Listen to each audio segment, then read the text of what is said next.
జై శ్రీరామ్, జై శ్రీరామ్, జై శ్రీరామ్.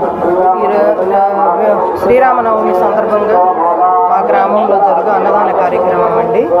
చాలా చక్కగా చేస్తారు. స్వామివారిని దర్శించుకొని ప్రతి ఒక్క భక్తులు కీలైన్లో నుంచొని స్వామివారి ప్రసాదాన్ని అందుకుంటున్నారండి. 2-3 కౌంటర్లు పెడతారు. ఎవరికి అవకాశం ఉన్న చోట వాళ్ళు భోంచేసి వెళ్తారండి. చాలా చక్కగా చేస్తారు. స్వామివారిని దర్శించుకున్న భక్తులందరూ వచ్చి అన్నప్రసాదం స్వీకరిస్తున్నారు.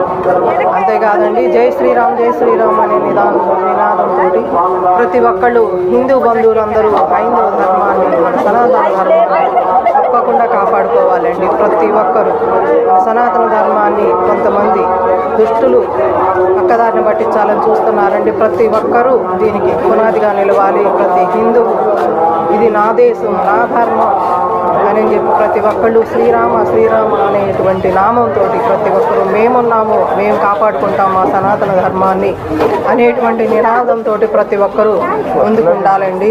మన సనాతన ధర్మాన్ని మనం కాపాడుకుందాము, మన భక్తిని మనం నిలబెట్టుకుందాం, మన దేశాన్ని మనం నిలబెట్టుకుందాం, కాపాడుకుందాం. జై శ్రీరామ, జై శ్రీరామ అనే నినాదంతో ప్రతి ఒక్కరూ ముందుకు సాగాలండి. నేను సైతం కోతిలాగా నేను సైతం ఉన్నాను, మీకే స్వామి నేను సహాయం చేస్తాను అన్నట్టు పిల్లలు కూడా ఈ కార్యక్రమంలో పాల్గొని ప్రతి ఒక్కరూ, పిల్లలు పెద్దలు ప్రతి ఒక్కరూ మనం ధర్మాన్ని